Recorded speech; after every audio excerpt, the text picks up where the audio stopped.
This is HBR News number 522, Erin Pizzey on end-of-life treatment, SPLC and ADL on notice, where we discuss the news of the week and give it the Badger treatment. Hello everyone and welcome to Honey Badger Radio. I hope you guys are doing well this week and that you're laughing at all of this absurdity so that you are not consumed by it. I am your host, Brian. I'm joined by, as always, my lovely co-hosts, Hannah Wallen and Dr. Ranimercam. We have a great show lined up for you guys today, so please be sure to stations both in the chat as well as the comments section. On this week's HBR News, we're going to be talking about the latest news, because there's a little bit of confusion around it, regarding the GOAT of men's issues, or at least one of the GOATs. There's a lot of GOATs, but she's one of the big ones, Erin Pizzey. And because there's a little bit of confusion and we want to clear the air and sort of like get into what's going on with her. Cash Patel says the FBI will be cutting ties with the ADL and the SPLC, and we have more, so stick around. It's going to be a good time. And be sure to join us afterwards for the patron-only show. So this could actually be its own real show, and maybe, I don't know if it's of interest to anyone that works here at HBR, but I think it is relevant. So I discovered one of the, I guess you could say, one of the final bosses of wokeness in our media and culture, or feminism in our culture. And it comes back to this organization called the Gina Davis Institute. Yes, that Gina Davis, the actress from Beetlejuice and Cutthroat Island. What's the one with a female baseball players and Thelma and Louise? A League of Their Own. A League of Their Own, yeah.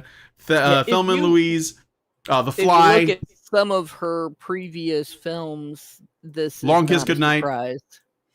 No, for sure. She has a website that essentially acts like a kind of enforcer group that pushes various, let's say, institutions of culture in a certain direction. As I understand it, they have a tremendous amount of influence, and they're actually potentially where Sweet Baby Inc. comes from, as an example, or like they are the brood mother of the Arnita Sarkeesians and activists in our culture in the world. So we're gonna go through the website, the Gina Davis Institute. I can't wait for them to drive themselves off a fucking cliff. Yeah, that's good. So yeah, we're going to be looking at that. If you want to join us for that, please consider becoming a Badger yourself, because there's a lot on this website, and we're going to have a lot of fun reading through it. But if you want to check it out yourself, you should. I put a link to it in the Patreon page for today's show. So go there. Everybody can access it. It's free. But if you want to join us for the discussion, go to feedthebadger.com/subscribe to set up a monthly subscription. $5 a month will get you into the Discord server, where you'll be able to watch all of the additional content and watch the shows live, like the patron show that's going to come on right after this one ends. And if you give it higher levels, you can actually participate in the discussions with us and give us a piece of your mind.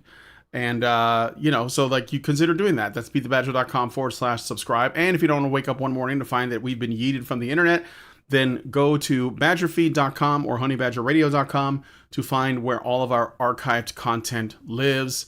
All right, let me just pop up the Discord, because I forgot to get the Super Chow channel set up here. Again, if you want to send us a Super Chow, you can send us a direct message, which is not going to get censored or otherwise controlled by Google or YouTube. Go to feedthebadger.com/justthetip to send us a message at any point during the show. All right. So with all that out of the way, let us get into today's stories. So Erin Pizzey, pictured here, the trailblazing British activist that founded the world's first women's refuge in 1971, is currently, well, for a while there, yesterday, we thought that she had passed away. Now we know that she's old, and this was kind of like something that was coming, but turned out that has not left this mortal coil yet, but she is gravely ill and currently receiving end-of-life care in a hospital, according to a statement from Janice James, MBE of Good Egg Safety CIC, an organization closely tied to her legacy. This clarification came amid widespread online reports. There were updates to Wikipedia and tributes from men's rights activists that announced her death on October 4th, 2025, at the age of 86. James emphasized that Pizzey remains seriously unwell and under urgent medical attention, urging supporters to hold off on assumptions while keeping her in her thoughts. So, Erin Pizzey, if you guys don't know, and you really should, often hailed as the mother of the domestic violence shelter movement, has left an incredible mark on global advocacy for abuse survivors. Her most groundbreaking achievement was founding the world's first women's refuge in Chiswick Women's Aid in a rundown house in Chiswick, London in 1971. This initiative provided a safe haven for women fleeing domestic violence, inspiring the establishment of thousands of similar shelters worldwide and fundamentally shifting public and policy perceptions of intimate partner abuse as a societal crisis rather than a private matter. Beyond shelters, Pizzey authored influential books that amplified survivor voices, including the 1974 bestseller Scream Quietly or The Neighbors Will Hear, which drew from her direct experiences and became a catalyst for legal reforms. She also pioneered support for male victims by opening the first refuge for battered husbands in 1974, and challenging gender-based narratives or gender-biased narratives in the 1980s through writings like Prone to Violence. Her work extended to international lecturing, policy influence, such as contributing to the UK's 1991 Children Act and founding organizations like the International Network for Family Violence Intervention Programs. Despite facing threats and exile from the UK in the 1980s due to her views on reciprocal violence, her advocacy has empowered generations to address abuse holistically, earning her recognition from diverse groups as a trailblazer for equity in victim support. So she is not gone, but it looks like she's on her last legs potentially. So I just want to clear it up because yesterday I heard from, I think it was Mike Buchanan, sent out a memo saying that it was on the Justice for Men and Boys website saying that she was no longer with us. But they apologized for that. And Mike Buchanan said, oops, turns out Erin hasn't passed on. A relative has emailed R with the following: hi, redacted. Erin has not passed on, but is in hospital on end-of-life treatment. It may be that my brother's posts on Facebook confused from people. Imagine if Erin knew, she would probably find it funny. For now, she is as comfortable as she can be, but understandably wants to go home. Kindest regards.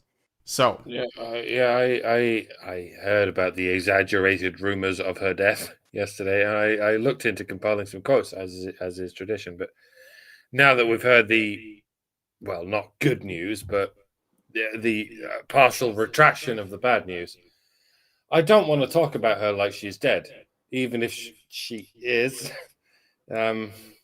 If she's in an NHS hospital, and she's probably going to die any second now, and not because she's on end-of-life support treatment, but because she's in an NHS hospital, presumably. It pains me to think that in her final moments, she's experiencing a fate worse than death.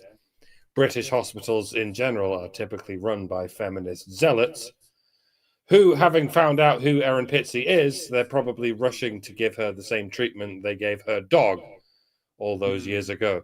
They didn't kill her dog, by the way. They shot it, but it didn't die at the time. It's a small detail, and it certainly doesn't mitigate the severity of the incident, but I hear that detail bandied around a lot, and I just want to iron out that wrinkle. And in a way, I'm glad that Erin's legacy is a relatively humble one that only made her famous in sort of small esoteric circles like ours. Even though she's been honoured in the Order of the British Empire, a CBE, no less, a commander of the Order of the British Empire, and she's almost certainly the only men's rights advocate who will ever be bestowed with such an honour. It's a saving grace that her legacy is not so infamous that she can't be spared the kind of demonic vitriol that the infamous can expect. I'm sure there are some demons out there who are already giving her the Charlie Kirk treatment, already digging through her body of work looking for any threadbare excuse for justifying her death and suffering. But they're so few and far between that I have been spared any exposure to them as of yet. And it's probably very difficult for the demons on this occasion because they don't know what to make of Erin Pizzey. While feminists all over the world were invading universities, convincing everyone to hate men, Erin Pizzey was actually putting boots on the ground and achieving something, actually devoting her time and her space and her life to helping women who were vulnerable and overlooked. But then she did the unthinkable. She also devoted herself to helping men who were vulnerable and overlooked. And that sent feminists into a tailspin because their whole worldview necessarily excludes the very philosophical existence of men who are vulnerable and overlooked. Such adjectives are anathema to the male gender in the feminist worldview, and this worldview has continued to ravage its way through our civilization in the 50 years since. And yet, Erin Pizzey continued to fight against it for 50 years, even in exile. Sometimes we like to casually brag that we've been doing this for a dozen years or more here at Honey Badger Radio, but it's hard to imagine if any of us will have a tenure in this business as long and as steadfast as Erin Pizzey, the OG Honey Badger. So yeah, I don't want to talk about her like she's dead. I want to talk about her like she's listening to me right now. And if you are, Mrs. Pizzey, and you might be, we have met each other that one time in Norwich, and we hugged each other with that mutual look of recognition at knowing of each other's work. I am hereby raising my glass to you, Mrs. Pizzey. I'm raising every glass I have, even the glasses on my face. Fucking, here you go. I'm going to see if I can survive 40 years so I can keep doing this, come rain or shine. Like, I don't want a statue built of me. I don't want a state funeral with a 50-gun salute. I don't even want a knighthood or a CBE. I'm doing this because it's the right thing to do. And there's every chance I wouldn't be here doing this right now were it not for the OG Honey Badger, Erin Patria Margaret Pizzey. Live long and prosper. Yeah, I want to know what a pioneer Erin is. Anytime we talk about anything, a lot of times it's stuff I've heard Erin talk about in the past. And yesterday I was going through and posting as many of the interviews with her as I could find on YouTube. And I was going through and listening to bits and pieces of some of them as I was posting. And I ran across one where I think back in the 70s or 80s, she talked about the UN connection to feminism that we're talking about right now on Thursday nights on HBR Talk. And it's like, even when I have forgotten that I've heard her talk about something, it's still there. She understood more about what was going on during that time, I think, than many of the rest of us. And she had her eye on feminists for quite some time and what they were doing. And I mean, she had to, because of all the threats and because they did come in and take over what she was doing, took it away from her, pushed her out of it, and changed it so that men couldn't get the help that women were getting with their circumstances of domestic violence.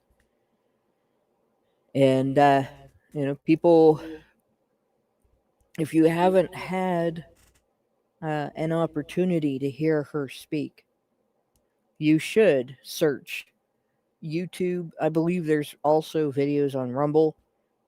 People may have even put her speeches up on TikTok, for all I know. I don't use TikTok. But you should hear the things that she has said, because she's had quite a bit. She's talked about quite a bit. And there's a lot to learn from this woman. I can't emphasize that enough. If you're new to the movement, look up her name on YouTube and just start listening. Don't listen to anything the ex-patriarch says. He's an idiot and he lies about everything. And there's a good video on Blue Orange debunking his claims about Erin Pizzey. But that guy is basically full of shit. But listen to what Erin says about herself and what she says about her history. Look at some of the old videos that show her actually at the refuge, and of people interviewing her during the time frame that she was running the refuge. And you'll see what I mean. There is a wealth of knowledge. And of course, if you pray for her and her family, because everybody deserves and needs prayers at the end of their life.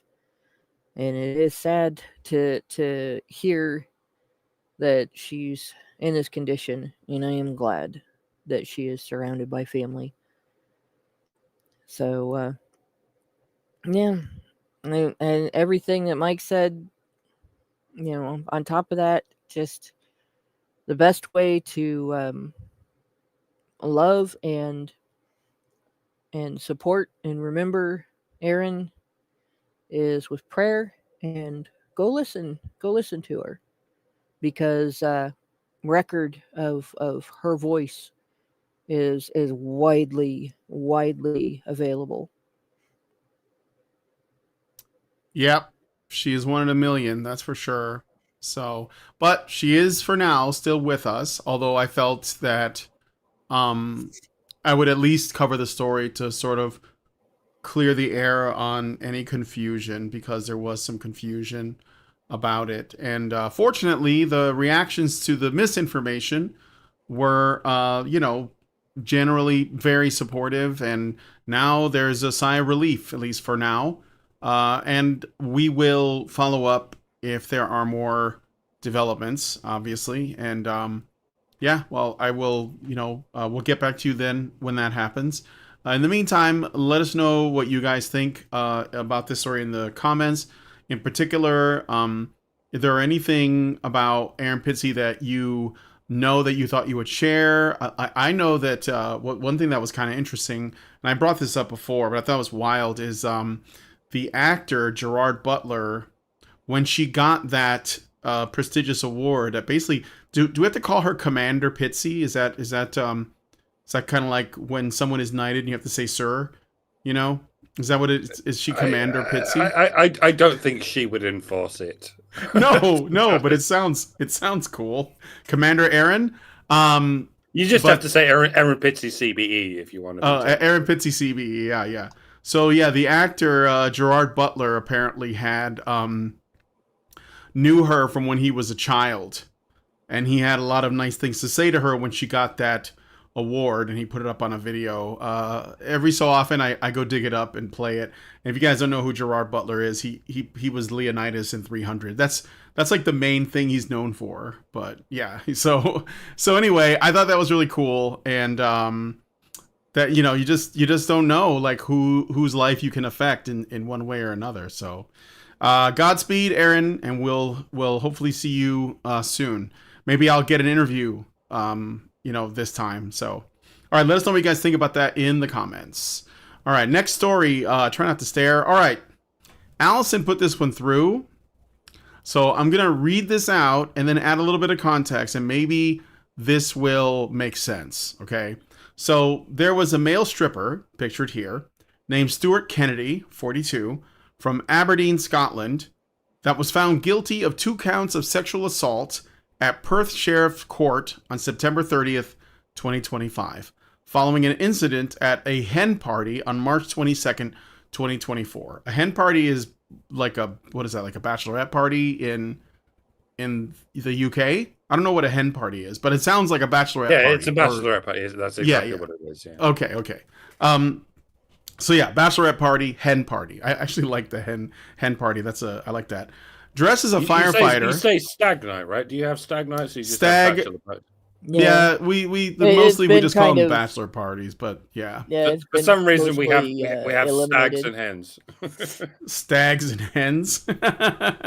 Yeah, stag parties, I think we'll call them. But that sounds like something from the old days. But anyway, so Gabriel asked me to play the Gerard clip. I'll look for it, and maybe if there's time, I'll play it at the end. But okay, so following an incident at a hen party on March 22nd, 2024, dressed as a firefighter in a Magic Mike style performance at Creef Hydro Hotel in Perthshire, Kennedy grabbed and jiggled the breasts of the 32-year-old bride-to-be, a solicitor, despite her repeatedly saying no thank you and visibly freezing in shock. He also forced her to drink from a penis-shaped straw, sat on her, and made her handle a fake penis as part of the act, which left the victim hysterical and vomiting afterward, according to the victim. A penis-shaped straw? Yeah, they make all kinds of little penis-shaped things for these parties. In fact, in the U.S., you can get penis candy. You can get penis candy molds and penis cake molds for bachelorette parties. It's it's a whole thing. And boobs, too. Given how feminists like to complain that rockets are penis-shaped, I mean, anything that's it's a cylinder shape. It's like, so any straw is a penis-shaped straw, isn't it? Yeah, well, no, they put a little head on it. It has like a head. They put the whole shaft and head shape, and sometimes if you get the expensive ones, they'll have a little vein on the side and everything. Do they complain about eating mushrooms because they're all basically penis-shaped, aren't they? Well, depending on how flared the head is, or whatever. Yeah. Okay. So where was I? Yeah. So penis-shaped straw. And Kennedy denied the charges, claiming that he adapted his routine for her size, never touched her breasts, suggesting any movement came from her arm waving during a YMCA spoof, and that the performance was standard for such events, with no complaints from others, which apparently he had been doing for a very long time. However, Sheriff Paul Reed ruled the victim's corroborated account credible, stating the act crossed into criminal territory due to lack of consent. Sentencing was deferred. Kennedy was placed on the sex offenders registry and remained on bail, but a request to ban him from stripping was denied. This marks his second such conviction. The bride's sister, who hired him for £400, later called it a 100% mistake. And I looked into it a little bit more. Kennedy's defense said that essentially this is something that he's done many times, that it's an exaggeration of harmless fun in a rowdy, alcohol-fueled setting, potentially influenced by the solicitor's background or post-Me Too sensitivities. However, let me see. No counter evidence. There's no footage or video footage that emerged to undermine the prosecution. Notably, this is Kennedy's second conviction, with the court cited as aggravating, further eroding claims of isolated misrepresentation. Absent new appeals or disclosures, the judicial outcome stands as the most reliable indicator of events.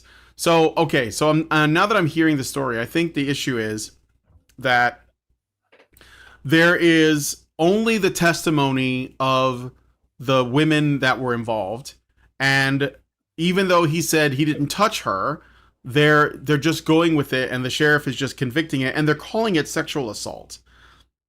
So if you're a stripper, don't be. That's like maybe don't do that. So I don't know if you guys have any thoughts on that. Yeah, no, I don't. I don't know much about this guy or how he got to the point where he thinks it's okay to grope women in his professional capacity, allegedly.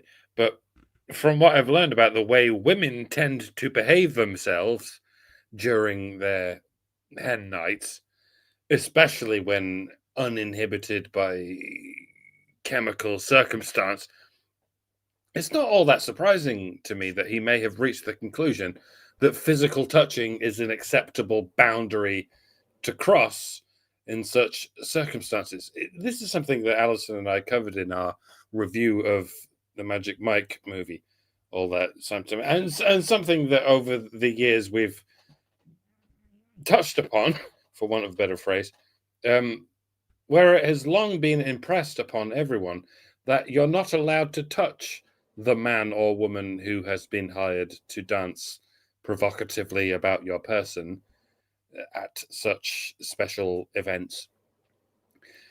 Men tend to understand this rule. No matter how drunk those men might be, they generally understand the rule that even when this female stripper is grinding enthusiastically against your barely encased cock, you'd better not let your hands so much as brush the tip of the scant fabric that separates you from these women's bodies, lest you be ejected from the venue and potentially prosecuted. And women are taught the same rule at their hen nights, their bachelorette parties and whatnot. But they are less inclined to follow such rules. Women, especially drunk women, tend to approach these rules as a mere suggestion, and their decisions to skirt around such rules are perpetuated by the lack of enforcement therein. They're not going to get chucked out or prosecuted for these things. Like I said, I don't know anything about Stuart Kennedy or how long or how deep he's been buried in the business in which he's found himself. But if he's anything like any other male stripper, he's probably found himself groped and harassed and sexually assaulted by countless drunk women who will flagrantly eschew the boundaries they are supposed to respect because they, like everyone, have been taught that it is only women who should have any form of sexual boundaries, and that any man who is employed to tread those boundaries has altogether relinquished them. That is to say, in all probability, this man has probably performed in front of countless drunk women and has had his body, including his penis, grabbed and fondled with reckless abandon by countless women.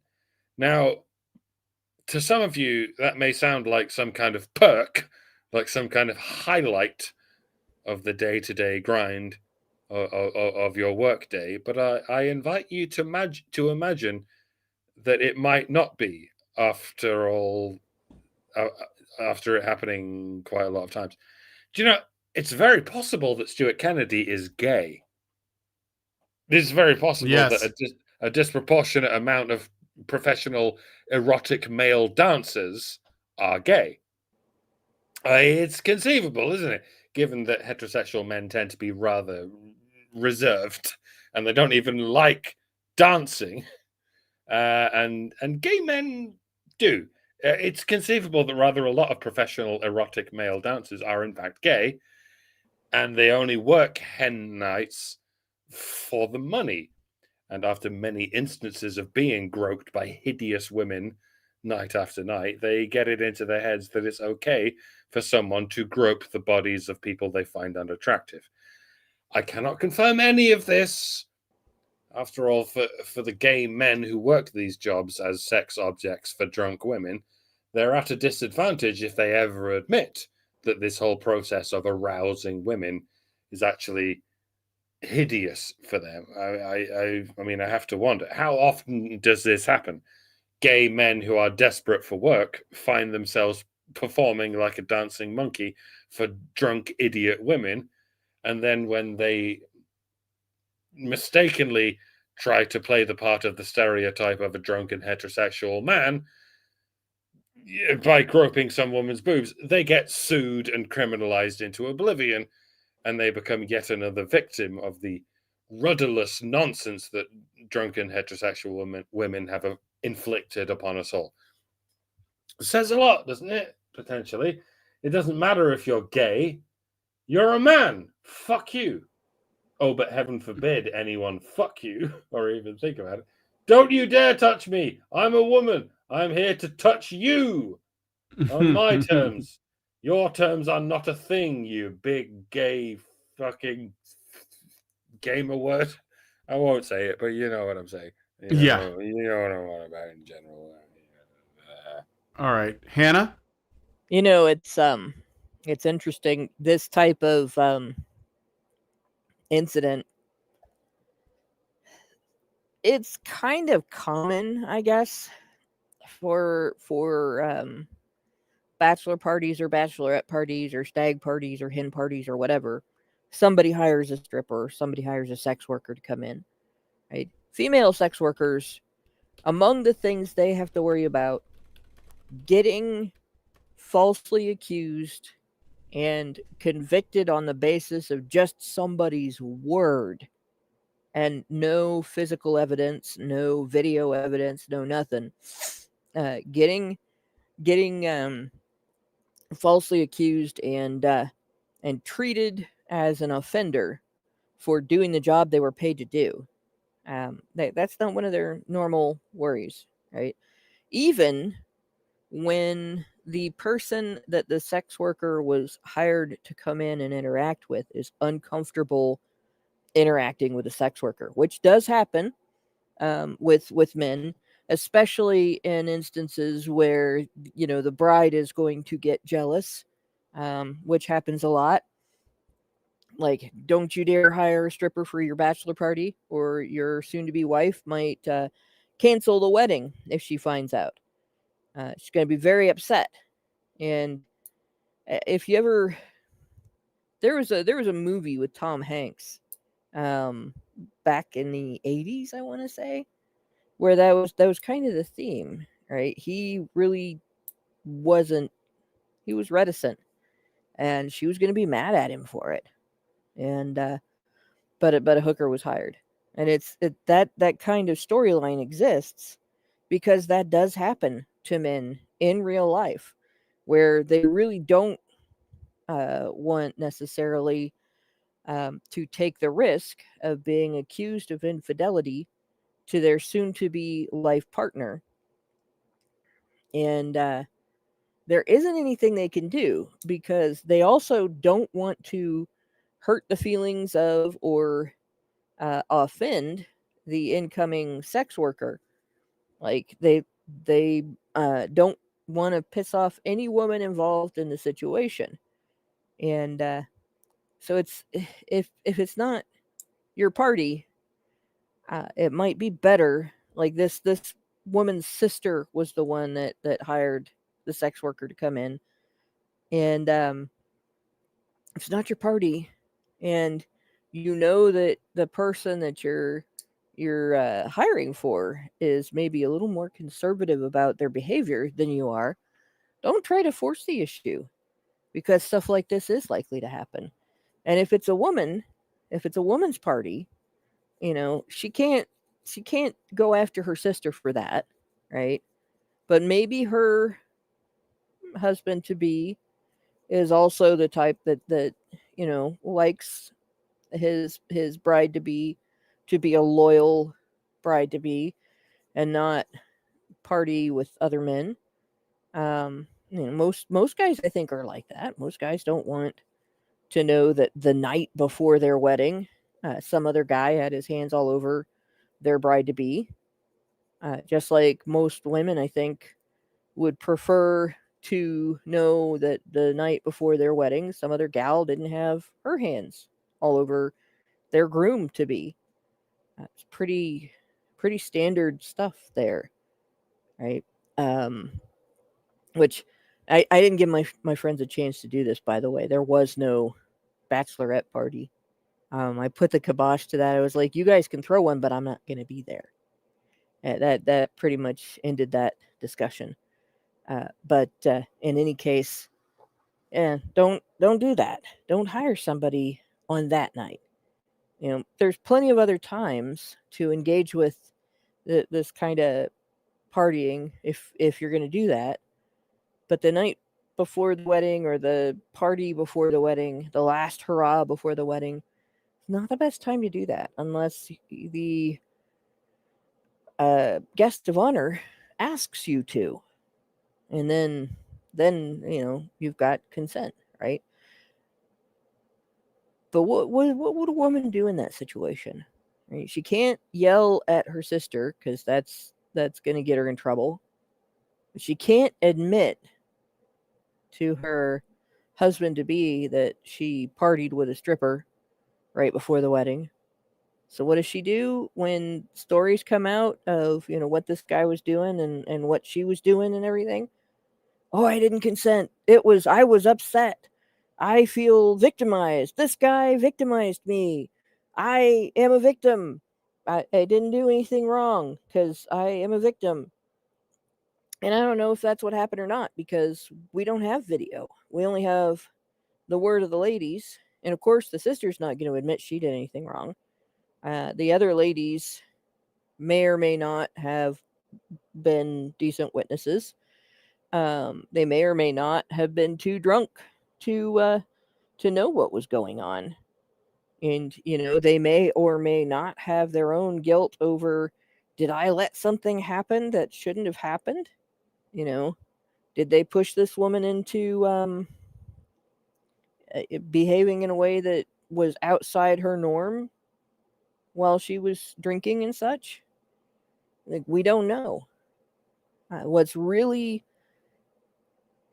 reprehensible about this situation is that a sheriff, not even a judge, but a sheriff, got to rule based on the word alone of the women who paid this man to come in, that he did the things he was accused of doing, without any video, without any, nobody had their phones out, nothing, no evidence of bruising, no, like, if what happened matched up to what was said, in terms of handling of breasts and stuff, there would have been something. There would have been some sort of physical evidence afterward, especially if this guy was rough. And apparently there wasn't. So, and then they tried to get him banned from stripping.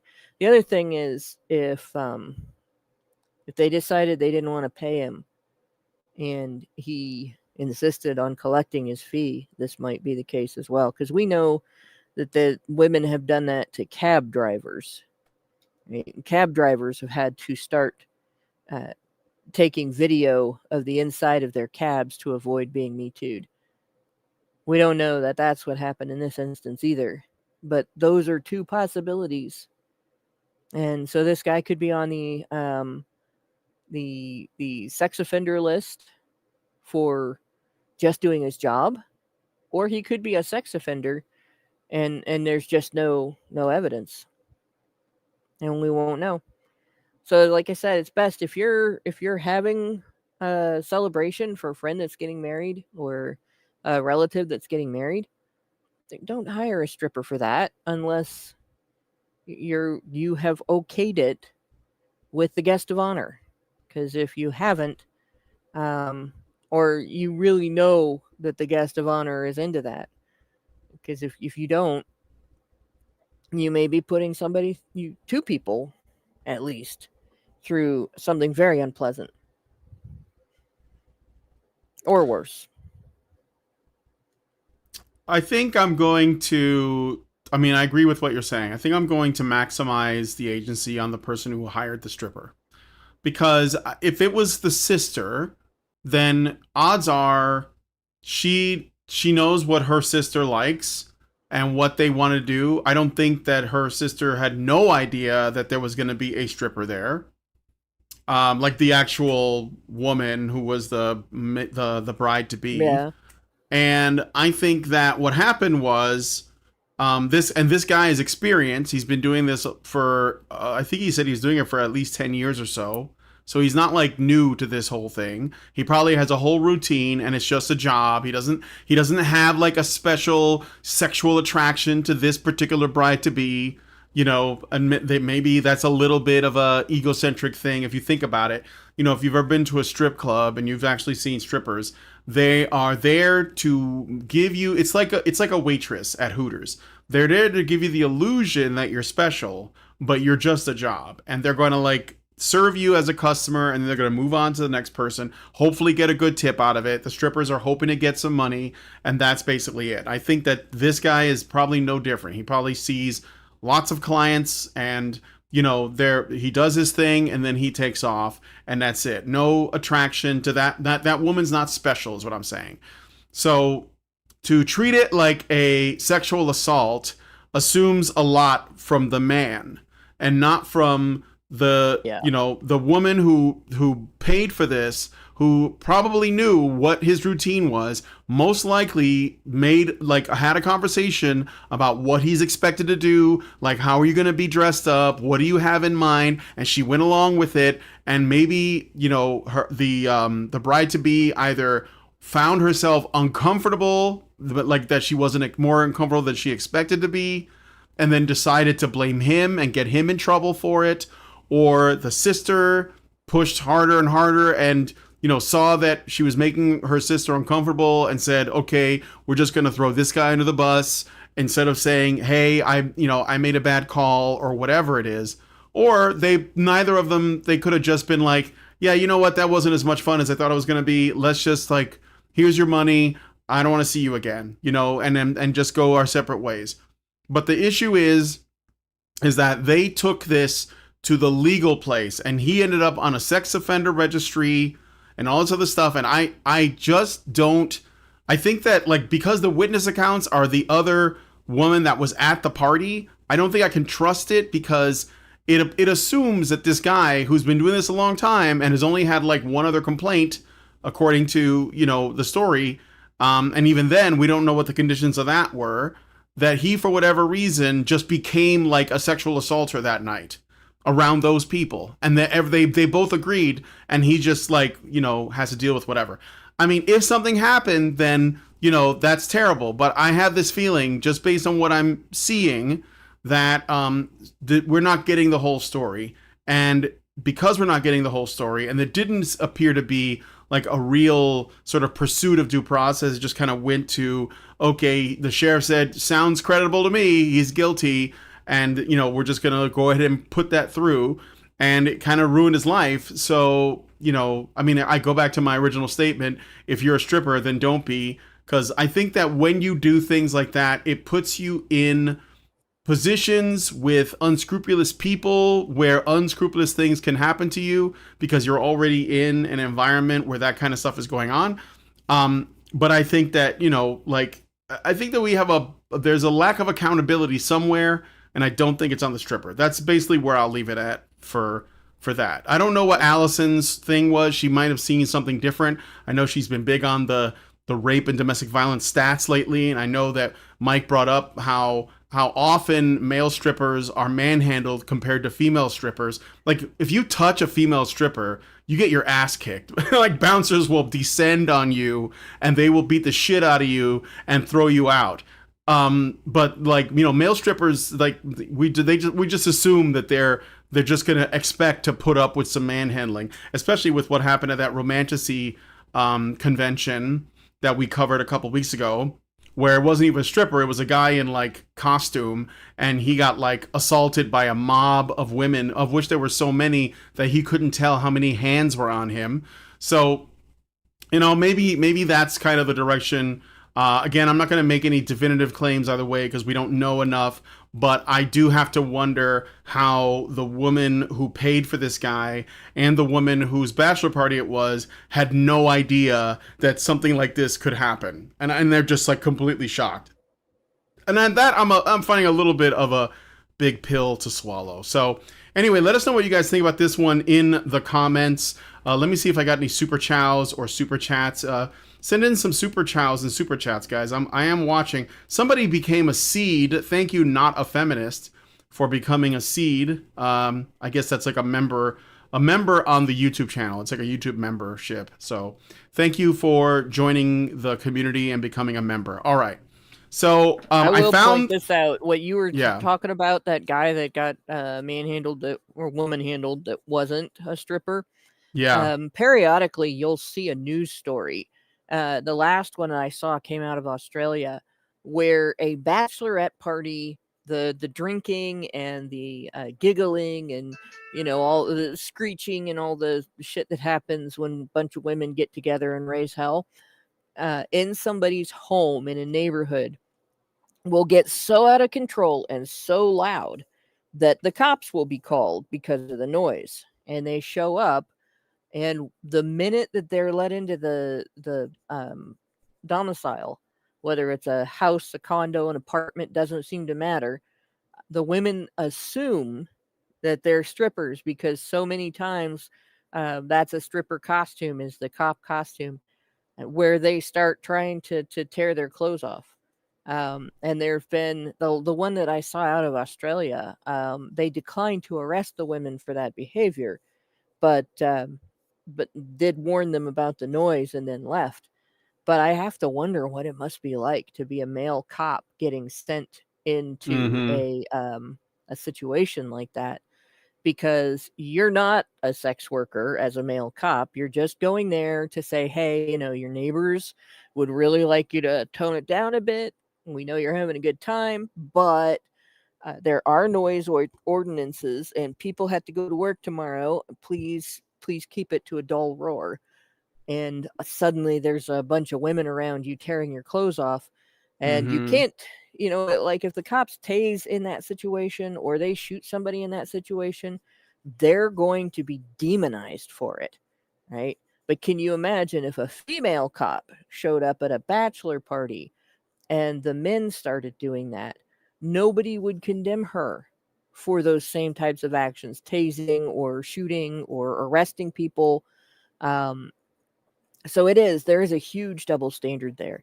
And women do make claims when they're embarrassed that they did something that maybe they wouldn't have done if they hadn't been drinking, or if their sister hadn't hired a stripper, or something like that. And then the guy who expects them to be loyal and clean finds out. Yeah. Okay, so I got a super chow from Meredith G. $5. Thank you, Meredith. HBR News number 522. Honey for the Badgers. There has long been a problem for male strippers and female patrons groping in clubs.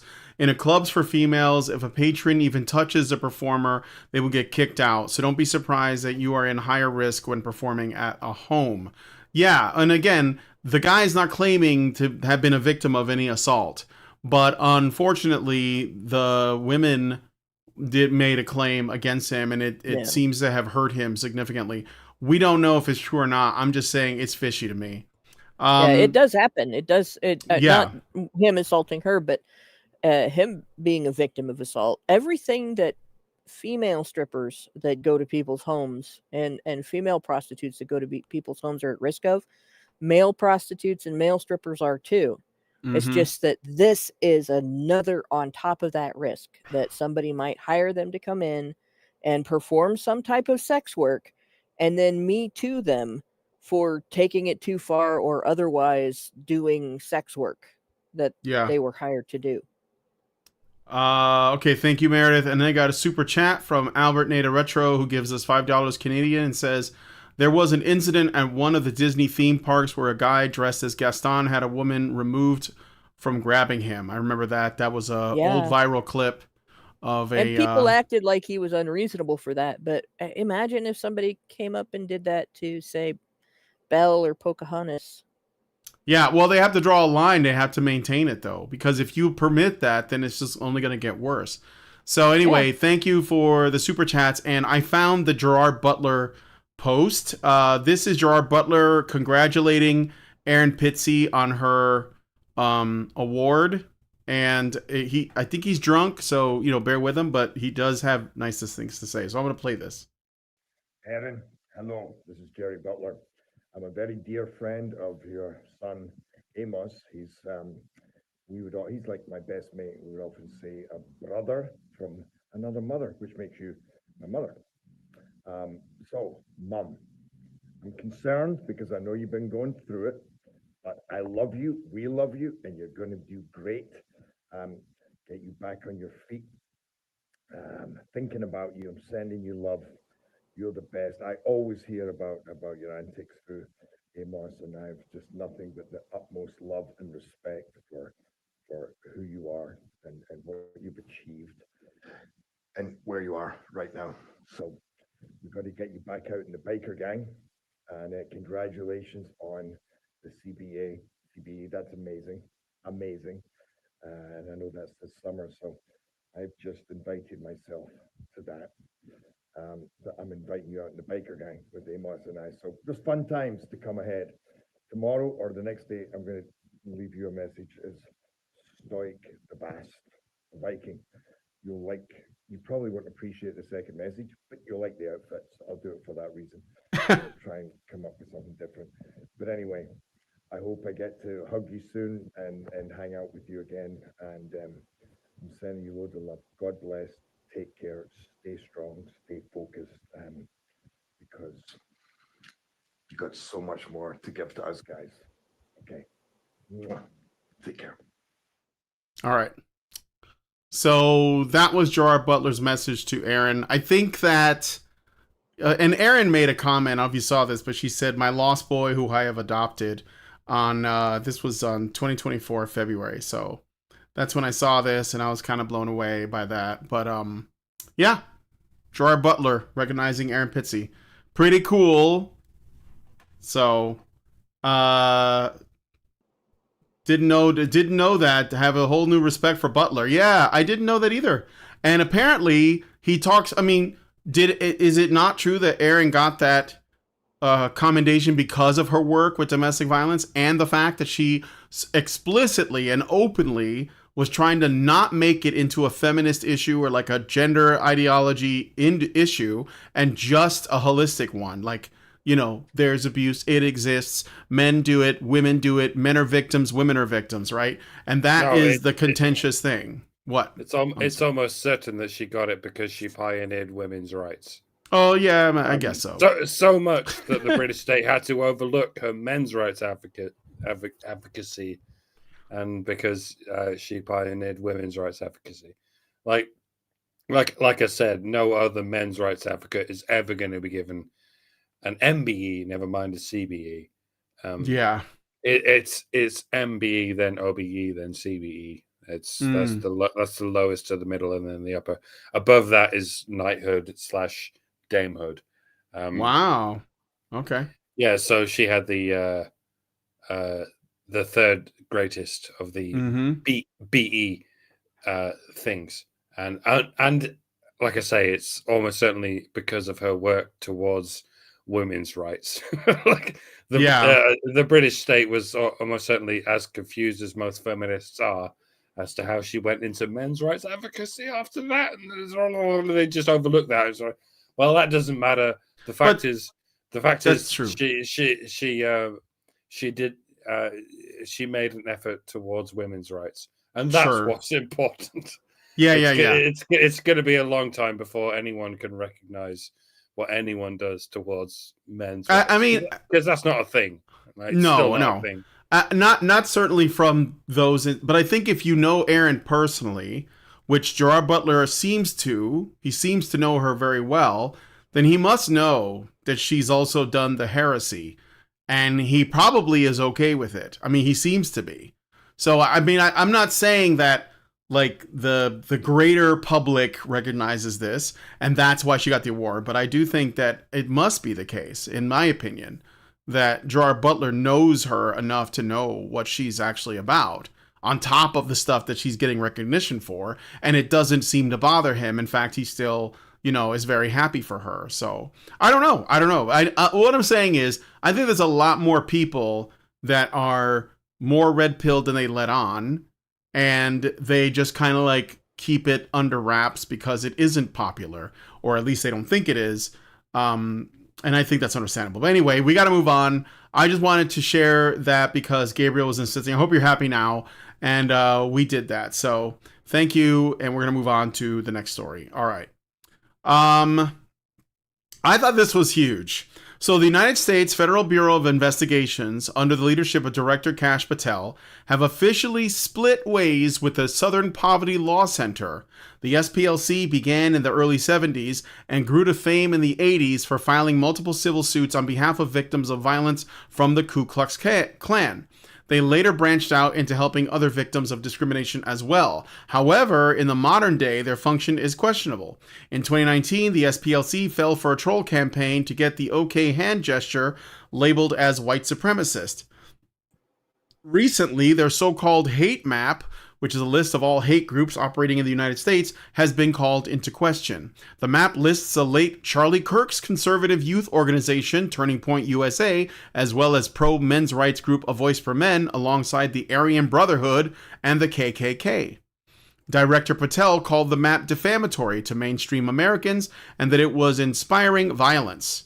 Furthermore, Director Patel said, referring to the SPLC as a whole, their disgraceful record makes them unfit for any FBI partnership. Director Patel has also announced a similar split with the Anti-Defamation League, the ADL. Former FBI Director James Comey disgraced the FBI by writing love letters to the ADL and embedding agents with an extreme group functioning like a terrorist organization and the disgraceful operation they ran spying on Americans. So that's big. Okay, so anyway, do you guys have any thoughts on that? Anybody? If Mike's not going to jump in, yeah, I'm going to point out. Oh, you have something? I'm going to let you go first. I have some dark thoughts that I think I'm not going to overlap with you. So please go first. I'm going to point out this isn't the first time, right? It's just the worst time. Right? And there have been other organizations that have faced repercussions or attacks where there's been some sort of action taken against them up until what happened to Charlie Kirk. The worst one was also gun violence.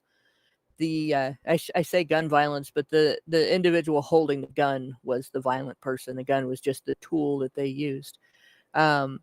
This was Floyd Corkins, motivated by the SPLC's hate map, attacked the Family Research Council's headquarters because they were listed as an anti-gay hate group. They're simply a Christian organization. So because they're a Christian organization, they were listed as an anti-gay hate group, and that alone was enough to get this guy to go after them. And he did shoot and wound a security guard at their headquarters. So there was actually an attack with a deadly weapon on an individual. That was in 2012. And there was a lawsuit and everything. And the SPLC, of course, came out afterwards and condemned the attack and all that. But what they've essentially a hit list. And their hit list features anybody who complains, basically, about being discriminated against on the basis of not having victim points from the progressive stack. And also, they've sprinkled in a few other organizations that have advocated for violence and stuff, but they mainly feature organizations that complain about discrimination on the basis of not having enough victim points from the progressive stack, and any group that is too Christian or any group that is too Republican. That's it. They're not really a hate watch group. They're a hate list group that has a list of who to hate and who to attack. All right, Mike. Fuck me, that was quick. Okay, well, Yeah. yeah. This all seems suspiciously like good news. I'm I'm generally suspicious of anything that seems like bad news, but I'm highly suspicious of good news. I'm kind of irrationally fearful of it, actually. It's a condition called euphobia, the fear of good news. I wrote a song about it once, way back in the day. It's on my album, The Name with No Band, available on Bandcamp. But yeah, it's not necessarily an irrational fear. Good news has this nasty habit of arousing hope only to dash it on the rocks of disappointment, leaving you feeling worse than you felt before. Now you're not just cynical, you're disappointed. You feel like a fool as well as a fugitive. In short, good news usually only temporarily dips you into a false sense of security. And to be honest, that's the FBI in a nutshell. It's any given country's government intelligence agencies in a nutshell. It's supposed to offer security, but it seems to descend into yet another tormentor, yet another reason to look over your shoulder. Back in November of last year, I did indeed find myself embroiled in optimism. I sang in elated harmony about how things are going to get better, at least in the USA. my own country still faces at least another 4 years of unbridled hell. So I distracted myself with promises of improvement in my second favorite nation, the USA. And of course, I faced detractors who scoffed at my optimism and tried to dissuade me from any hope that things would get better. And then came the debacle with the Epstein list. And I couldn't help but think, well, shit. Maybe my detractors were right. It's happening again. I swallowed a white pill, and sure enough, my stomach is rumbling, and I think I'm going to throw up that white pill and go back to feeling like shit. But now we're getting some good news. It looks like another opportunity to take a white pill. Antifa has been declared a terrorist organization. Meanwhile, the SPLC and the ADL have been rejected as arbiters of what should be declared hate groups. This is what we wanted. This is what we've been pushing for since 12 years ago. Maybe I should be happy. Maybe I should take this as motivation to keep pushing. Maybe even to demand some kind of apology from these half-assed chain gang drama llama think tanks after all these years of defamation and incitement to violence.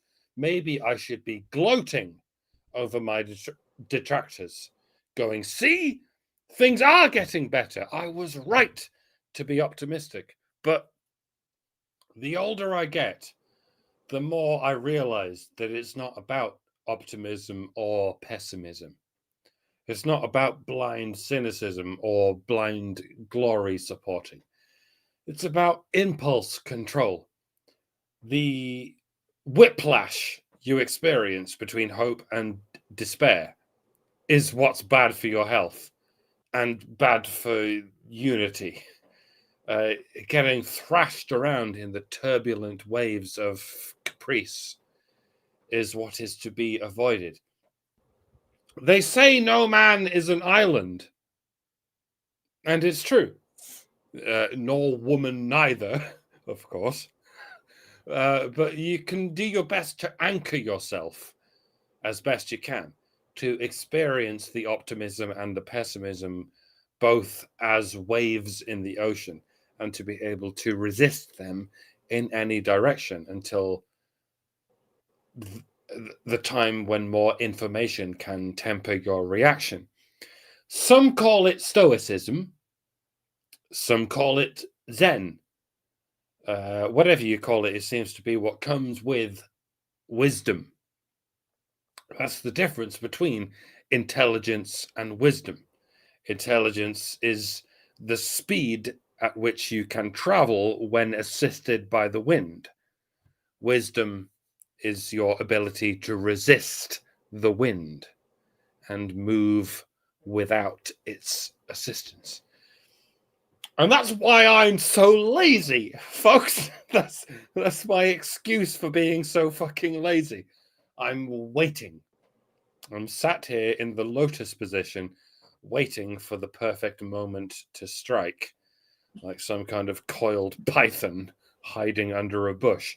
I'm not hiding because I'm afraid. I'm hiding because I'm preserving my energy. I'm no longer interested in hunting mice and rats.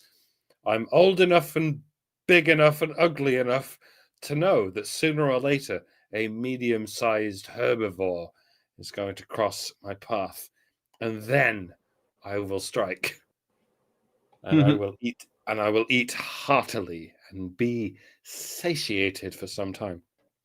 Yes, I am a reptile now. It's a strange paradox that as we progress forwards into old age, we regress backwards through our evolutionary history. I suppose the next step is amphibian, followed by fish, followed by some kind of sea sponge, followed by single-celled organisms. I'm fascinated to see where that's going to play out. Watch this space. Needless to say, none of this is evolutionary advice. I'm not a real paleontologist. All right. So, yeah, I mean, I would say remain cautiously optimistic. I think that it's fine to not get worked up into a tizzy about all the winning and just say, it looks like we're going in the right direction. Remember, we're trying to undo generations of damage in like record time. So it's not going to happen overnight. And but it is something that we should encourage if we see that it's moving in the right direction. And that's all I think we can do. And I think that's why this is looking good. But I'm going to leave it at that, and I'm not going to say anything else about it. I got a couple of super things to read out, but if you guys have any thoughts on this, let me know in the comments. Master Rowe gave us $2 super chat and says, just saw the title, not our resident legend. Well, she is 86, and but she isn't. She's still with us right now. But just keep her in your thoughts, and if you can, try to reach out, send her an encouraging message, let her know that you're thinking about her. I'm sure that she'd love to hear that, and it's never too late. I mean, it can be, but it's not yet. I'll say that. So thank you. Meredith G gives us $5 super chow and says, HBR News 522, there is an original donor of Erin's Refuge who claims that Erin Pizzey's book was partially based on the real-life story of Princess Diana's parents' marriage and that she extended help to Diana's mother. Wow, that is crazy. You know what? I forget how small England is. And so, like, it is a small place. So you can, like, run into famous people if they live there, I suppose. So, but thank you, Meredith, for that. Okay. So I think that's all we have. And we're going to move on to the next story. So let me know what you guys think about this one in the comments. So Elon Musk had some choice words when he ignited a fierce online debate on September 30th, publicly urging his 227 million X followers to cancel their Netflix subscriptions, framing it as essential for the health of their children. The controversy erupted after Musk amplified a post from the account Libs of TikTok criticizing Netflix's animated series Dead End Paranormal Park, a rated TV 7 for ages 7 and up, which features a transgender teenage protagonist coming out to a friend. And I'm going to play that clip for you. This is the actual post. And Libs of TikTok shared this. And this show has been on the air for a long time, for I think 2 years or something like that.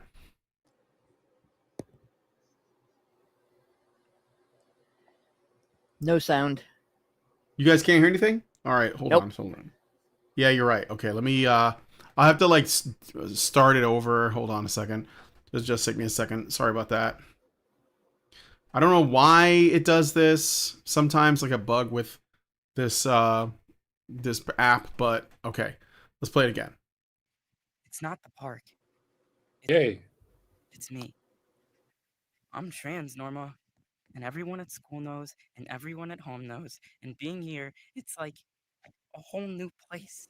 I can just be Barney, and I can choose if and when I tell people. I've never been happier.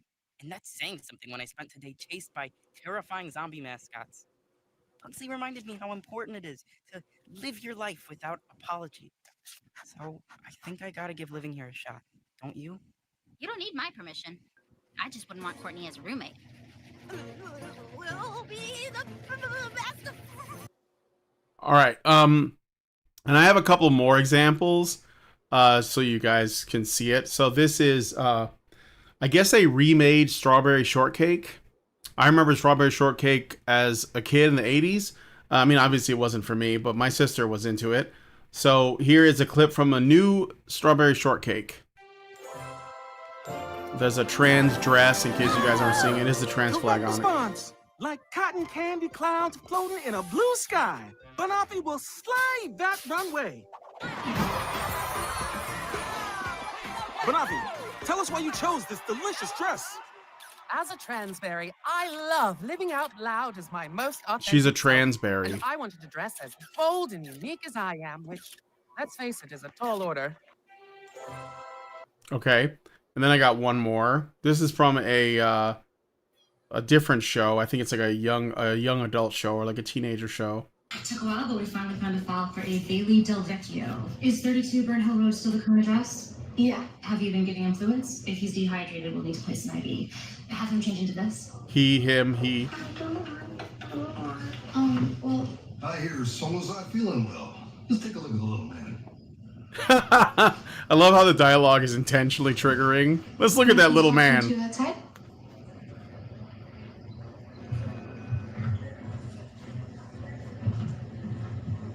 I know that you guys are busy, but as you would see, if you looked at her and not her chart, Bailey is not a boy. And to treat her like one, you are completely ignoring who she is. You're making her feel insignificant and humiliated.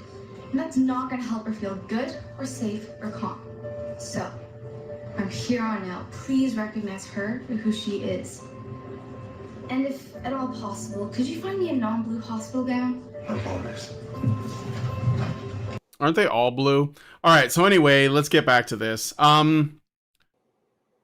So there's a number of examples, and they're all on Netflix, although Netflix isn't the only group guilty of this. But this is what, this is the specific story we're talking about, is Elon Musk's comments on that.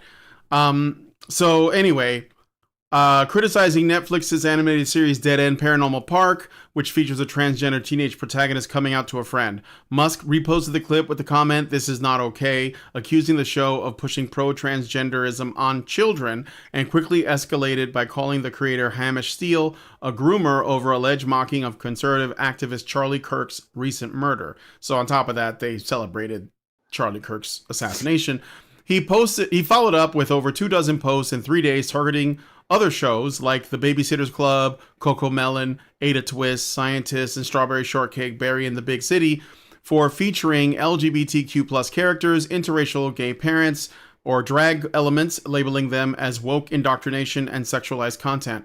The backlash has polarized responses. Conservative supporters, including actor Rob Schneider and activist Robbie Starbuck, hailed Musk as a defender against evil trans indoctrination, with some users sharing screenshots of their cancellations and memes depicting Netflix as a Trojan horse invading family homes.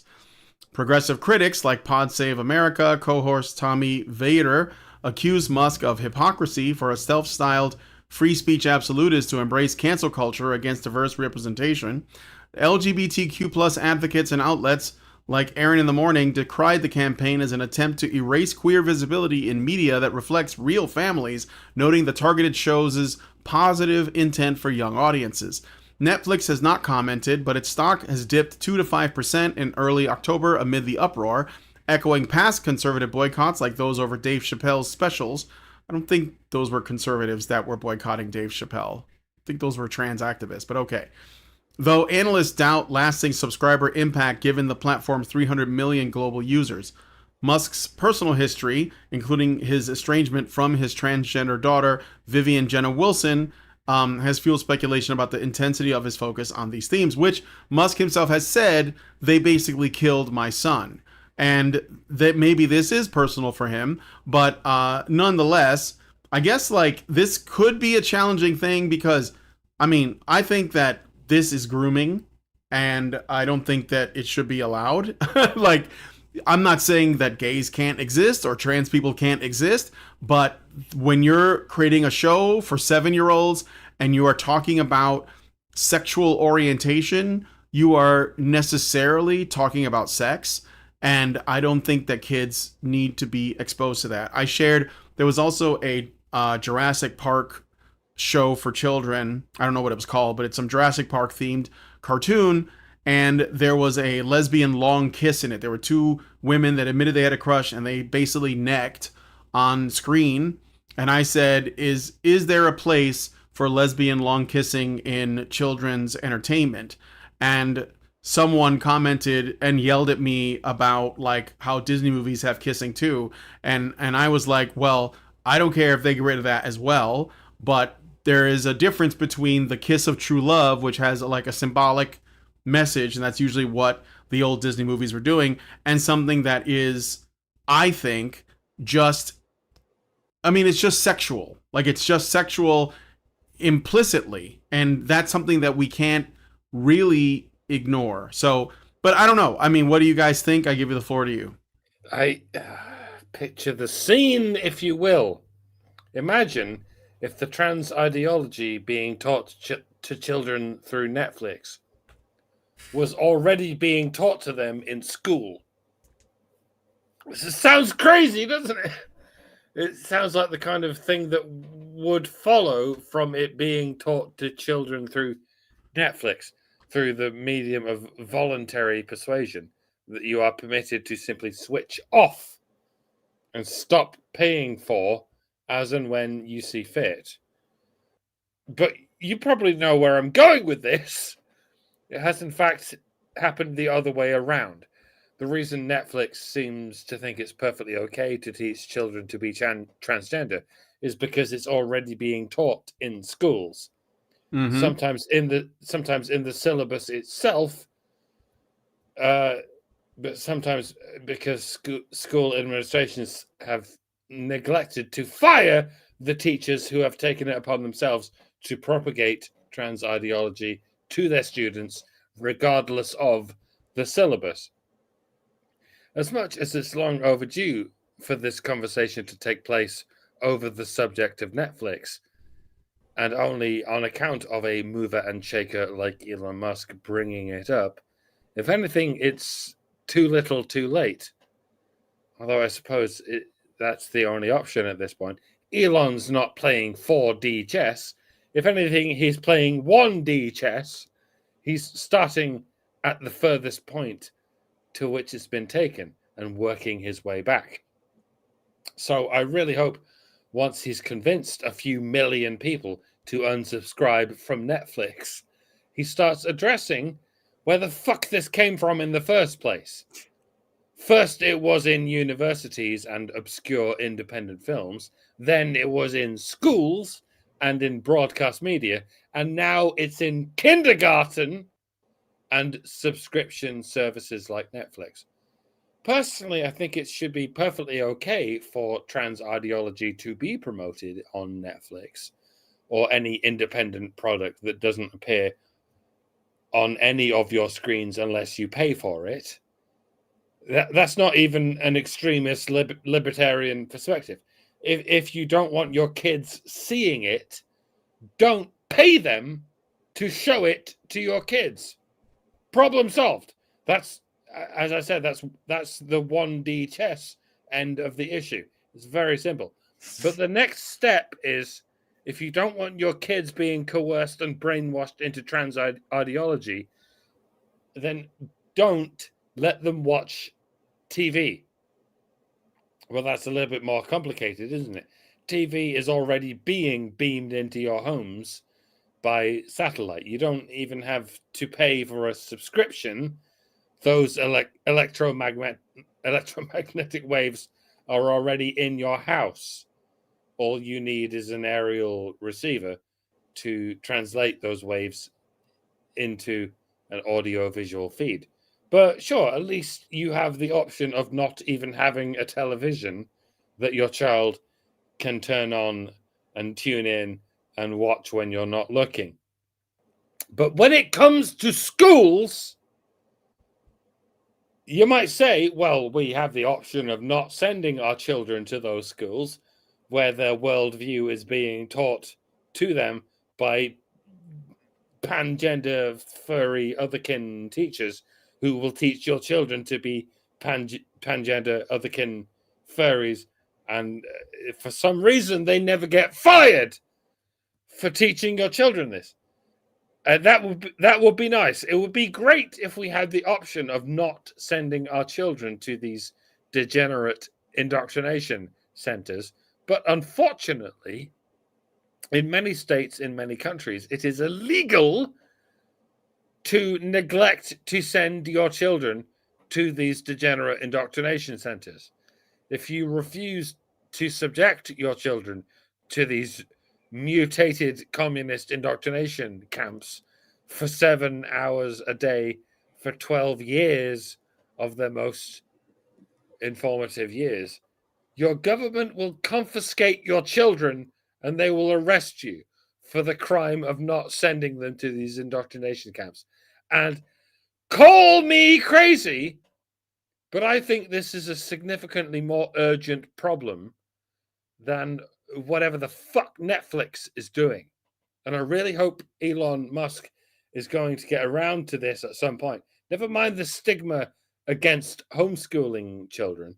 I would rather people pull their children out of school and then don't even homeschool them. To receive no education is better than to receive miseducation.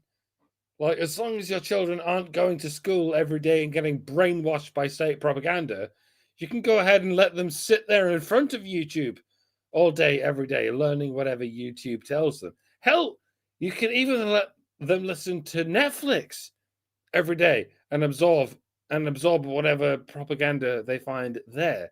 It can't possibly be any worse than what they're learning in school. Because, to repeat, Netflix is merely following the school curriculum that has been in place for years already. The same way schools have been following the curriculum that has been in place for decades already. To reiterate, school is mandatory in many states and regions. Netflix is not in any state or region. So I have to tell you, Elon, even though I'm jolly certain you're not listening to me, and after all, you and I have never hugged in mutual recognition, Elon. Nevertheless, for rhetorical effect, I have to tell you, when you're quite done enacting this scorched earth policy on Netflix, can you please turn your attention to the education system? Because, frankly, Netflix is just a barnacle hanging onto the underbelly of the blue whale that is the education system. Can you at least begin to propagate the notion that parents should not be legally obligated to indoctrinate their children into this bullshit in the first place? I'm sure you're just taking this one chess dimension at a time, but please, bro, it's already high time you brought it to the second dimension of chess, otherwise known as chess. Like, stop attacking pawns and start attacking the king. It's the first rule of chess. Needless to say, I'm not actually, I am good at chess. This is actually chess advice. I am an actual doctor of chess. Fucking ignore me at your peril. Ignore me.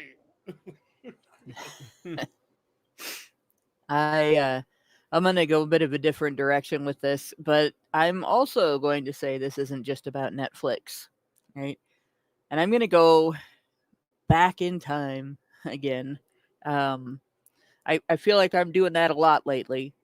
So, of course, during the 80s, it started to become a little popular to somewhat, politically correct at least, to support gay rights activism, at least to the degree of, geez, leave them the fuck alone, right? Stop bothering these people. They're not doing anything to anybody. Stop, beating up on them. Stop going after their jobs. Stop trying to chase them out of neighborhoods and so on. They just are a little different, and people know because I've talked about it more recently that I'm bisexual, but I didn't have an identity for that when that happened. I just understood that I was a little bit different and these other people are a little bit different.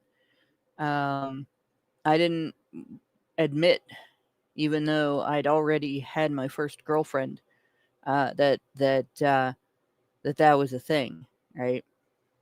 So, yeah, I got involved in. At the time, it was just gay rights activism a little bit, not heavily. And then in the 90s, I met people that were more connected to it, got a little more involved. And about the mid 90s, I think the first time I heard somebody go on a rant that in order for gay, lesbian, and bisexual people to have normal lives, the family needed to be broken down and all social norms needed to be erased and blah, blah, blah. And the first time I had that conversation, that argument with somebody where I said, you don't have to push abnormality on other people as the new norm in order to argue that there's a difference between abnormal and evil. And the difference being you can be abnormal if you're, say, a genius, but that's not evil, right? You can be abnormal if you're a virtuoso in some area of skill, and that's not normal, right? But it's not evil. And you can be intellectually disabled. That's not normal either, but it's not evil. There's nothing inherently moral or amoral or immoral about those things. You can believe in a very different religion than other people that's completely harmless and be abnormal. You can be an atheist and be completely harmless and be abnormal. Not to be confused with anti-theism that wants to destroy religion, which is harmful. But you don't have to be just like everybody else to be okay. Wasn't enough of a message for these people because it really was never about gay and lesbian rights. It was never about bisexual rights. It was never about treating people who are a little abnormal the same as everybody else in terms of human rights and humanitarian treatment. It was about getting rid of what is normal and getting rid of the connections that people make with each other and the boundaries that people have where you say, all right, this far but no further, in terms of controlling your life, your speech, your family, your property, your children. And it sort of started mid 90s where you'd occasionally see something, this person is gay or that person is supposed to be gay. Maybe that character's gay, and that character seems a little gay, but they're likable, right? And so you're supposed to like them.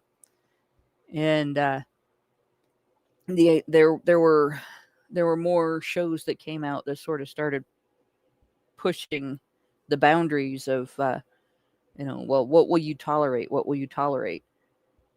And at first, it just seemed like it was, trying to get across the message. Again, leave these people alone. They're not doing anything to you. They're just doing things with each other in their own homes. Consensual adults, leave them alone.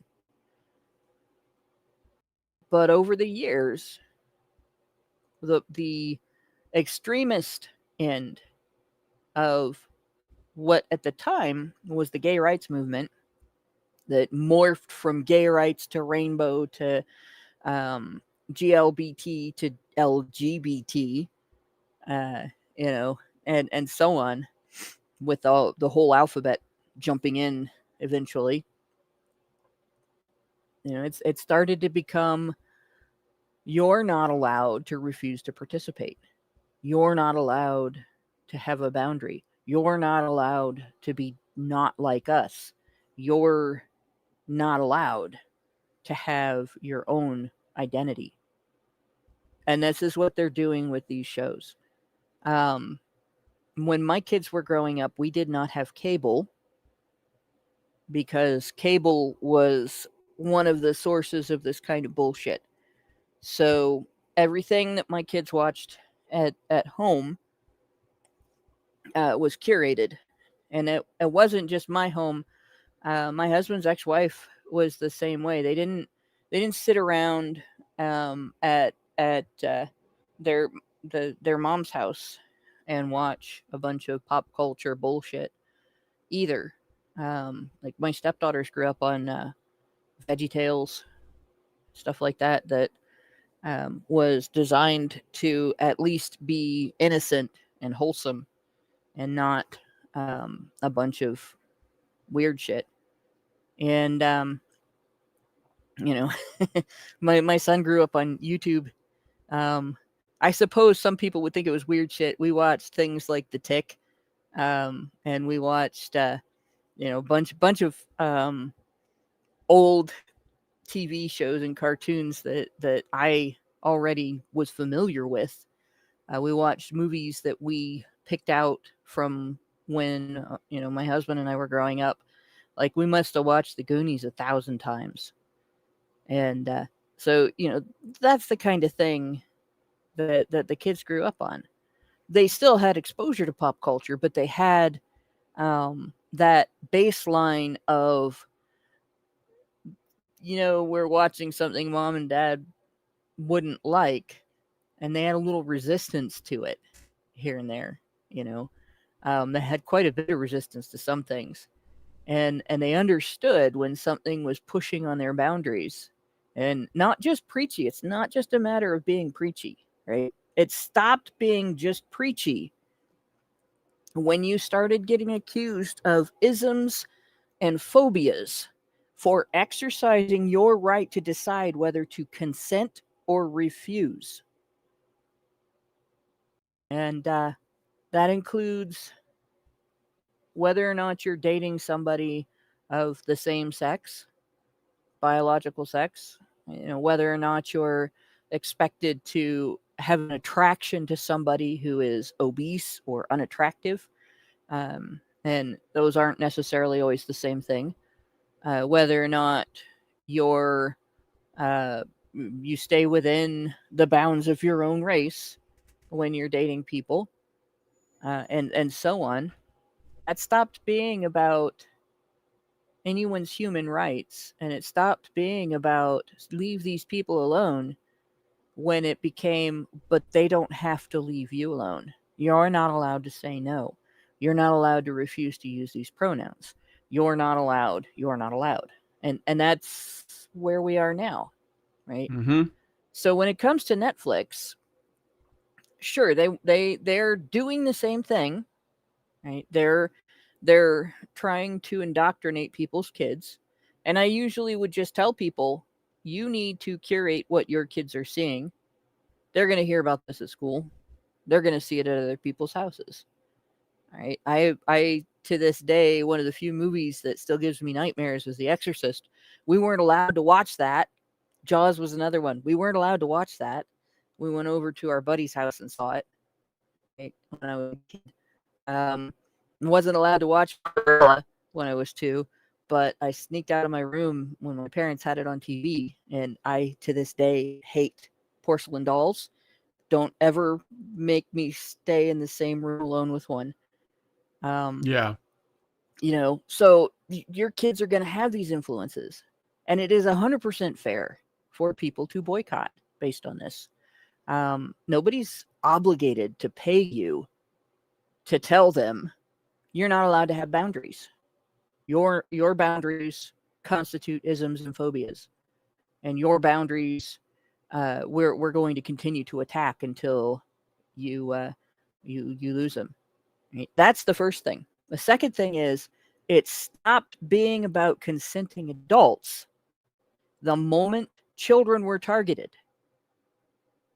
Back in the 90s, when they started inserting this activism into children's programming. And Gen X's parents, the boomers, didn't notice, or it wasn't so open and obvious to them that they would notice. Right? It stopped being about consenting adults, and it hammered home that it was not about consenting adults.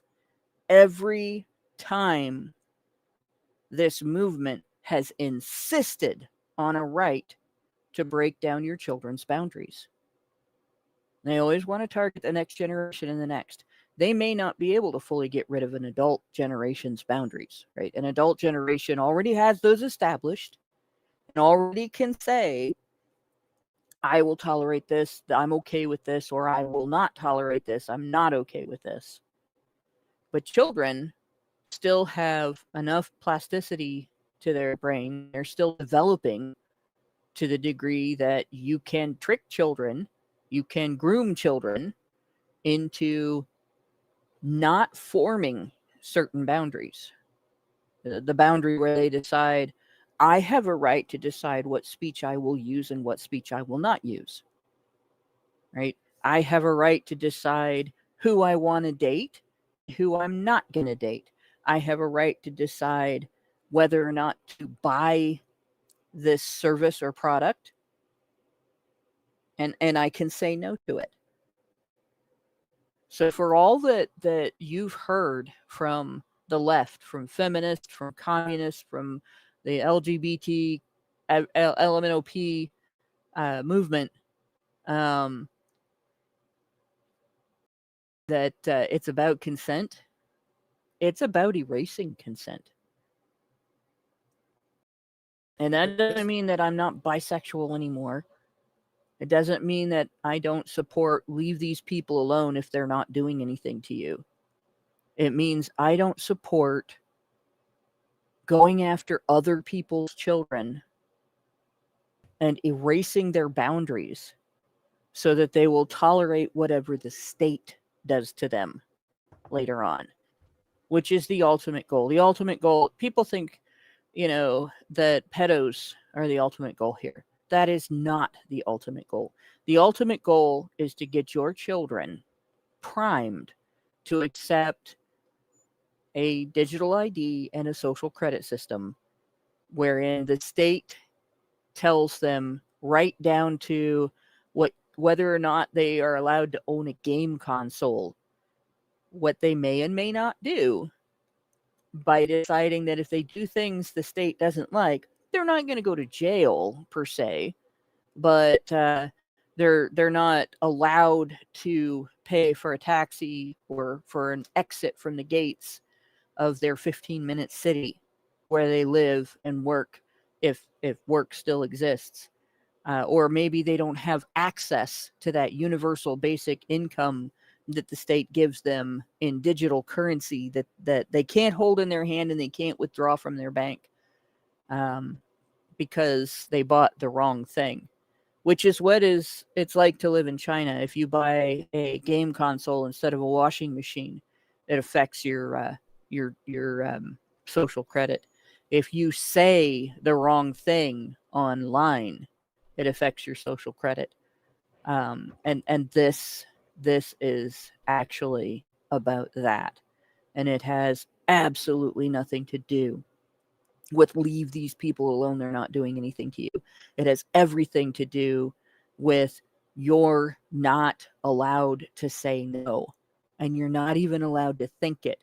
And if you can't be manipulated into forgetting that you have a right to refuse or consent, then your children are the next target. Someday you're going to get old, right? Someday you're not going to be able to fight back. And if they won't fight for you, then you're fucked and they're fucked. And that's the real deal.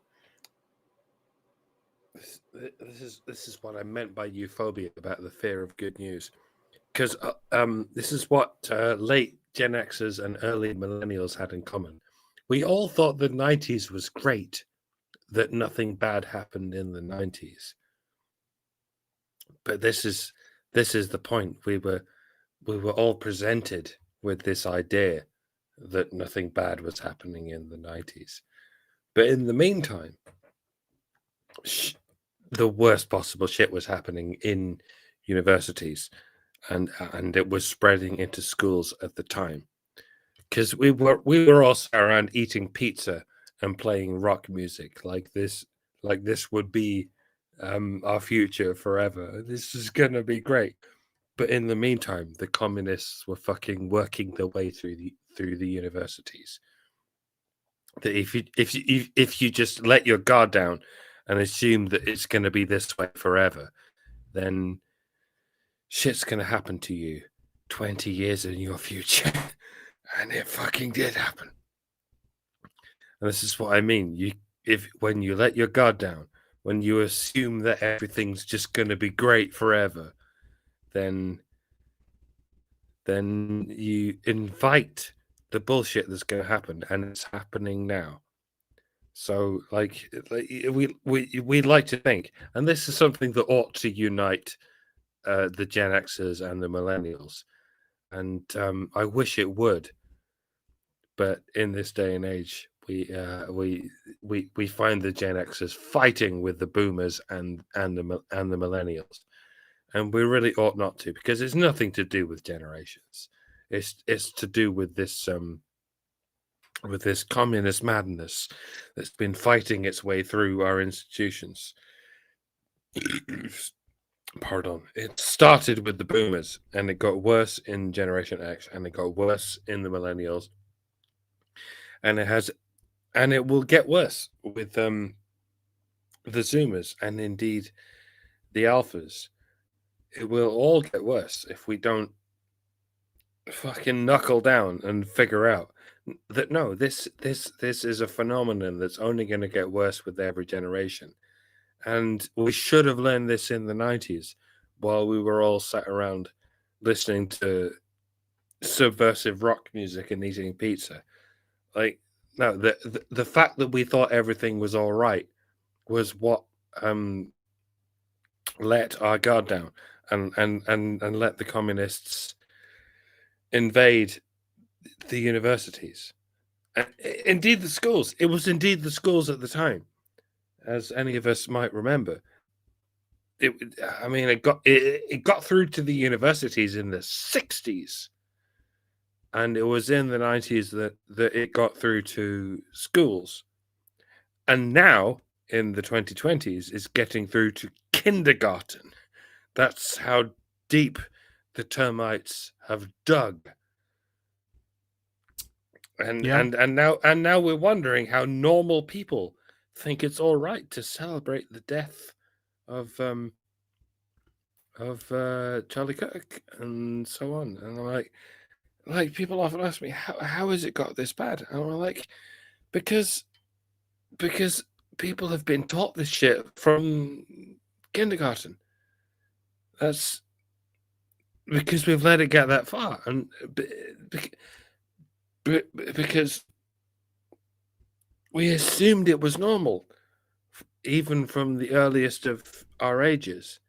And it's not just in the last 10 years. I mean, those of us who have been talking about this shit for the last 10 years like to wax lyrical that it's only been this bad for the last 10 years. But no, it's been this bad since the 90s. But we distract ourselves in the 90s. We assumed that everything was fine. We assumed that this was the best period in history. But no, it's been getting worse and worse since the 60s.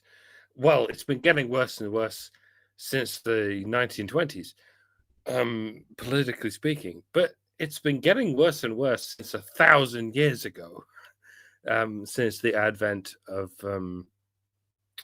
romantic chivalry. And it's very difficult to get that across to people in the modern age. Well, it's been happening for 1,000 years. No, yeah, it's been happening for 1,000 years. No, yeah, it has. It's just only been politicized by feminism in the last 100 years. And I don't know how I get this across to people without developing a channel that's been trying to convince people of this for the last 12 years. And yeah, here we are. Here we are right now, trying to get it across to people that it's been getting worse for the last 1,000 years. How do we even? How do I even? How does anyone even? I guess I don't know. That's what we're here to try and get across. Right. Good luck, everyone. Yeah. Perhaps it's time to stop evening and odd. Yeah, there you go. All right, so I got another super chow, and then we're going to get to the next thing, which is going to the patron show. So, someone named Itsy Bitsy Huntsman gave us $5 and then $50. I don't know what the 50 is for. I don't know if that was a mistake. I hope it wasn't. Really appreciate the support. And says none of that should be anywhere, any children's media. I guess near any children's media.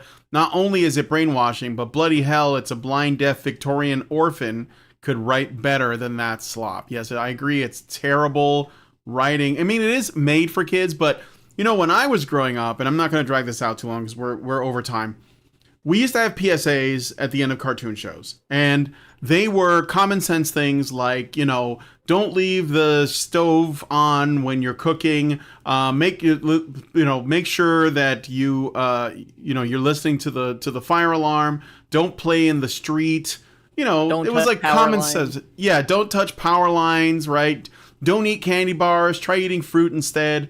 Like they had these PSAs at the end of cartoons like He-Man and G.I. Joe, and they were common sense things that were useful. You know, now shows are all PSAs and they're all pushing trans ideology, intersectional feminism, and other woke garbage. Which, if you think about it, the fact that I'm mentioning the PSAs I watched growing up tells you that I actually absorbed that information. And I remember those PSAs, and I remember thinking about them a lot, and they did have an effect, especially on a child, right? So can you imagine? Were a PSA. There was an episode. Oh, sure. Captain Planet, Fat Albert. Yeah, no, not. I mean, I don't mean Captain Planet. There was an episode of Punky Brewster about taking the door off of your refrigerator. That stuck with me so strongly that when my parents passed away and my son was staying at their house trying to get things straightened out, and their refrigerator went bad and he put it out in the garage. Like, he put it out in the evening, and I made him go back out there in the dark with a flashlight and take the door off of the refrigerator, because I just couldn't stand the idea that it might be in a closed garage with the door still on it and some kid might break in there. Like, those PSAs really did stick with you, and it does show you like how influential that stuff can be, even when an individual is not necessarily all that young when they see it.